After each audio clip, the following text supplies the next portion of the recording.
चतुर्वेद अरुवेद के। ऋषियों तुम्हें प्रणाम, गुरु को आशीर्वाद दें, पाऊँ शुभ परिणाम। बोलिए वेद भगवान की जय। ऋग्वेद प्रथम मंडल सूक्त 130वां, उसकी शुरू की 5 ऋचाएँ प्रस्तुत कर रहे हैं। इस सूक्त के ऋषि हैं परोक्षेपो, देवता इंद्र, छंद अत्यष्टि और त्रिष्टुप। सुनिए, ये कम से कम 3-3 पंक्तियों के छंद हैं। ऐन्द्र याहुपनः परावतो नायमच्छा विदथा नीव शतपतिस्त्वं राजेव शतपति।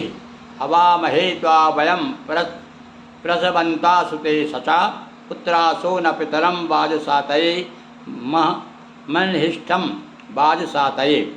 हे इंद्र, तू अग्नि के द्वारा ही यज्ञों को प्राप्त होता है। जिस प्रकार पिता को पुत्र बुलाता है, उसी प्रकार हम हविवाह कारणादि की प्राप्ति के निमित्त सोम यज्ञ में तुझे आवाहित करते हैं। तू क्षेत्रपालक राजा के समान आगमन करे। पिबा सोमिंद्रा सुवान मद्रिभिः कोशेन सिक्तम वतम न वंशगतस्ता तृषाणो न वंशगः। मदाय हर्यताय ते तुष्टिमाय धायसे, अत्वा यच्छन्तु हरितो न सूर्य महाविश्वेय सूर्यम। हे इंद्र, तीव्र प्रयास से बेचैन ऋषभ जैसे जलाशय में जाकर जल का पान करता है। देखिए, यहाँ से प्यासा बैल पानी पीने जाता है, वैसे ही जल द्वारा सींचे गए, पत्थरों द्वारा कूटकर तैयार किए गए सोम रस को तू पान करे। यानी जिस प्रकार से प्यासा एक जानवर पानी पीने आता है, बैल आता है, उसी प्रकार से तू उसी गति के साथ यानी उस इच्छा रखते हुए हमने जो तैयार किया है कूट काट करके सोमरस, उसे पान करे। तू अश्वों सहित हमारे यज्ञ स्थल में आगमन करे और पैदल ना आए, मतलब अश्वों सहित यानी रथ में बैठ के आए। हम अविंदत देवो निहितम गुहा निधिम वर्णगर्भ परिवीतमस्मन्नन्ते अंतस्मनि व्रजम वज्री गवामिव शिखासन्नग्रस्तमः। अपावलोधिसुंदरः परिव्रता द्वारिका परिव्रता। जिस प्रकार कोई मांस पक्षी वन में छिपकर रखे गए पक्षियों के बच्चों अथवा गोष्ठ में स्थित गौओं को खोज निकालता है, उसी प्रकार अंगिराओं में श्रेष्ठ तेजस्वी वज्रधारी इंद्र ने मेघों में छिपे जलों को खोज निकाला तथा मनुष्यों के निमित्त उत्तम प्रकार से जल वृष्टि की।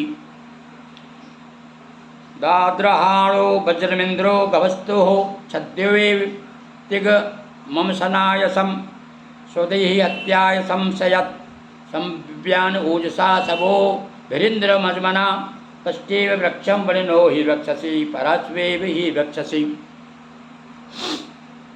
शत्रु पर प्रहार करने के लिए तीक्ष्णों यज्ञ को वज्र, फिर से सुनिए, शत्रु पर प्रहार करने के लिए तीक्ष्ण वज्र को इंद्र अपने हाथों में धारण करता है। यह इंद्र वज्र द्वारा शत्रुओं का संहार करता है। वनों के वृक्ष काटने के लिए लकड़हारा जैसे कुल्हाड़े को तेज करता है, वैसे ही जल की तीव्र धारा के समान असुरों के संहार के लिए इंद्र वज्र की धार में पैनापन लाता है। देखिए क्या क्या उपमाएं दी है साहब। एक कविता जो है पूर्व काल से ही, आदि काल से ही अलंकृत होती रही है, अलंकारों से, अर्थ अलंकार और शब्द अलंकारों से। तो देखिए किस प्रकार से उन्होंने उपमा अलंकार का यहाँ पर उपमा समानता देते हुए आगे बढ़े। त्वं वृथा नद्या इंद्र शर्तवेक्षा समुद्र मृसुजो रथामेव भाजयतो रथामेव इत उत्तीरयुञ्जत् समान मर्थम विक्षितम धनुरेव मनवे विश्वदो हसो जनाय विश्वदो हसा। जैसे शक्ति सामर्थ्य की वृद्धि के लिए रथों से युक्त सेना को राजा प्रेरित करता है, वैसे ही इंद्र नदियों के जल प्रवाह को समुद्र की ओर सतत प्रभावित होने के लिए प्रेरित करता है। कामधेनु गौ के समान ही नदियों के जल प्रवाह मनुष्यों को धनादि प्रदान करने वाले हैं। बोलिए वेद भगवान की जय।